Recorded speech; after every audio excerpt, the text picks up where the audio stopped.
So currently in Saudi Arabia, there are two phenomena that are taking place. The first phenomena is that you have 40% of the population under the age of 14. What does that mean to us? That means to us, over the next 10 years, these kids will need schools, both public and private. They will need hospitals, they will need clinics, they will need pharmacies, and they would need jobs. So there is a huge demand, both from the public sector side and the private sector, to make sure that we stimulate the economy to create the necessary public and private services for these youngsters in the next 10 years. Interestingly enough, and this doesn't help it, is the whole phenomena of urbanization. So today in Saudi Arabia, 81% of the country is urbanized. In other words, the rest of the country, from the north and the south, they're migrating from the rural areas all the way to the more dense and populated areas.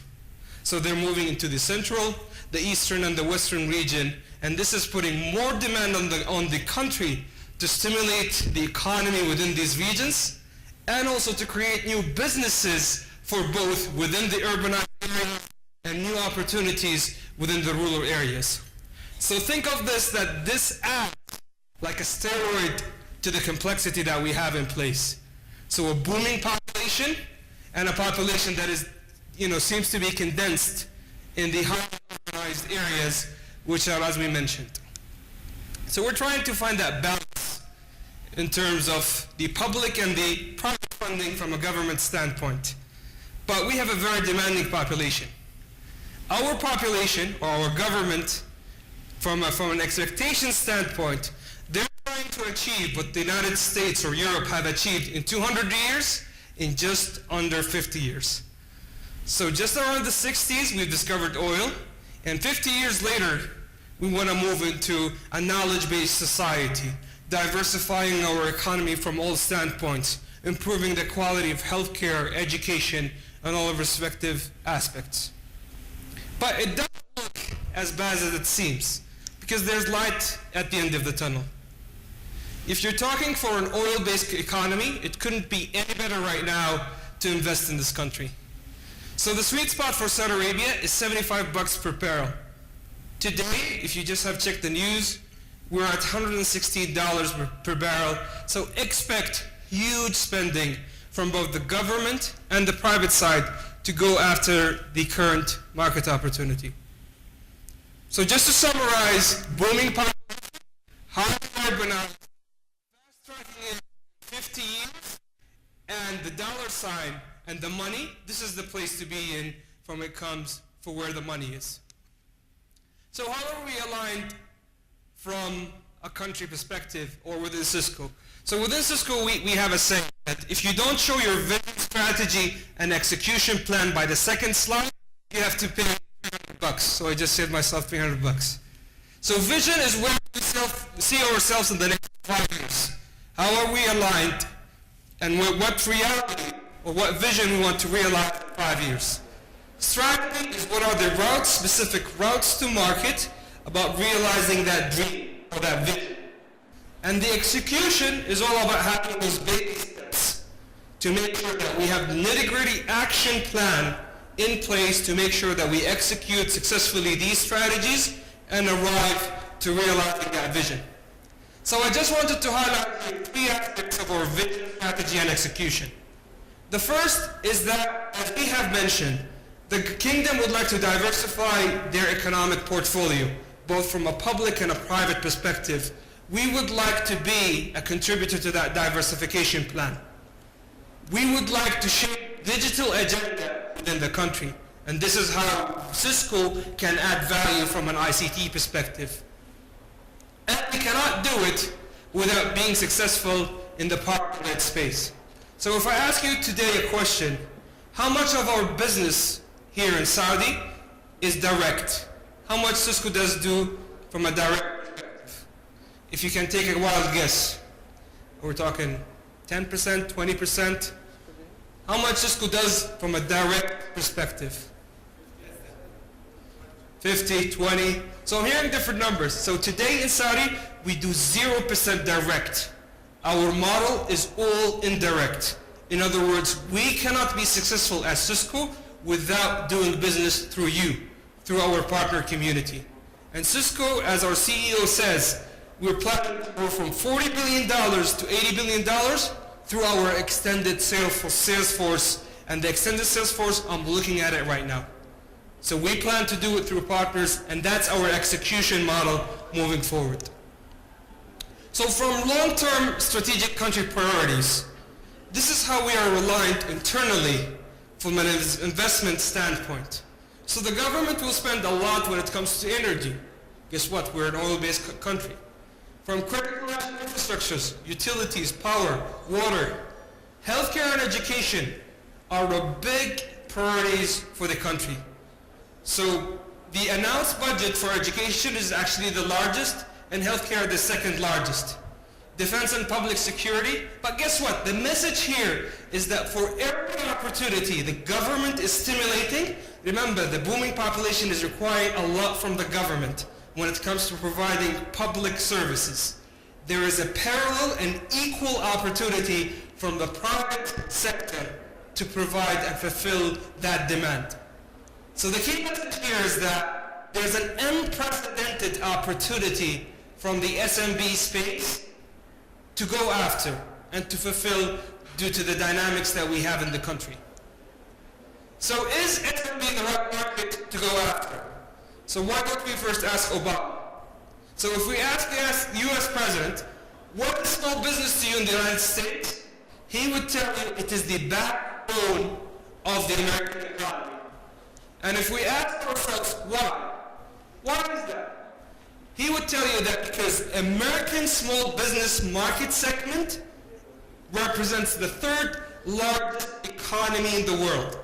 So the first is US as a whole, second is Japan, maybe not after the earthquakes, but anyway. The third is the small business market segment in the US as the third largest economy in the world. How many SMB businesses opened just today in the United States? All over the world. Just take a guess. So here's the catch. Every minute there's an SMB business that opens in the States. Every minute. Today, just alone, 100 million small businesses opened their business just today all over the world. It feels like there's a Starbucks in every corner. Statistically in the United States, they have shown that for every Starbucks, there are 7,300 SMB businesses. I wanted to use the same statistics to figure out how many SMB businesses we have in Saudi. But my team disagreed with me and said, we have to stick to IDC. We have to stick to the conservative approach of going after the market space. So I said, fair enough. IDC, just about 2 years ago, said that we have 46,000 commercial registrations for SMB businesses in Saudi Arabia. I think that number is alone in Riyadh, but IDC knows better, so let's go with what IDC says. So as per their definition, 46,000 SMBs, and their definition is 20 employees to 250 employees. That's their definition for an SMB entity or enterprise. So if we just do simple math, 20, let's take the bare minimum. Let's not get fancy here and be too optimistic. Let's be conservative. Let's take 20, multiplied by 46,000. That's 920,000 employees. Let's also be very conservative. So from a sales perspective, we're not going to do such a shabby job. We're just going to do the bare minimum. In other words, for every office, for every SMB, we're going to sell a single switch. That's 46,000 switches. We're going to sell a single IP phone. We're not going to do anything fancy here. A single access point. A single router, switch, conferencing unit, server, camera, digital media signage. So if we just do simple math here, that translates into 1.2 million units. And let's say from a discounting perspective or margins perspective, we're also going to be very conservative. The average after we have calculated comes to be $1,000. I said, I'm going to be conservative for today. And I'm going to say how much my wife spends a day. That's $300, so that's the number I'm going with. So if we say that each one of these enterprises will spend just $300 for these solutions to design, implement, and roll out these solutions, how much would that roll out to? 1.2 multiplied by $300, that's $372 million. Is that a fair number? You guys think we can sell, 920,000 IP phones, an IP phone per employee, a switch per SMB, a server per SMB? We can't even do the minimum? I think we can. That translates to 1.4 billion reals. I asked my team to run a report. How many SMB partners Cisco has actively in the market space? And when I say actively, they generate anywhere from 1 million reals and above. The team came back to me and said, we have 50 active partners, those who are very serious about the SMB market space. I think we need more partners in the space that are serious about this market space. But if you divide 1.4 billion reals over 50 partners, that translates into 28 million reals per partner. I could use 28 million reals, wouldn't you? How about managed services? So instead of just doing a one-time transaction by selling 28 million reals with an SMB or with a number of SMBs, how about we convert it from a CapEx transaction to an OpEx? So we shift it into managed services. Why do we do that? Because that will guarantee for us, if we want to do a contract for 5 years, annuity business of 5.6 million reals. So that's guaranteed business for you over the next 5 years, rather than doing a one-off transaction. And guess what? Whenever a refresh cycle comes into place, whenever the customer wants to replace the kit, a competitor to Cisco or to you would come at that opportunity. Where here, we would lock the opportunity for you in the next 5 years. How about vertical solutions? So instead of selling an IP phone to a retail shop just to do dial tone, how about converting the IP phone and running an XML application on it as a kiosk application? About a service catalog or a product catalog in which customers can pick and choose products and do ordering from it. So we have done an analysis that those partners that specialize into selling vertical solutions rather than point products can get away with charging 20% markup or uplift on their solutions. Think about the same concept for hospitality, for clinics. Some numbers my team have given me, just to simulate the conversation here, they have done a report in which they said that there are 460 clinics today, just in Riyadh, that are in desperate need of connectivity. So that's one opportunity that we should be going after. There's another mandate by the Ministry of Interior that all furnished apartments in the Kingdom of Saudi Arabia must connect to MOI for security purposes. How many furnished apartments that we have? I couldn't run any numbers on them, but I bet you there are thousands and thousands out there.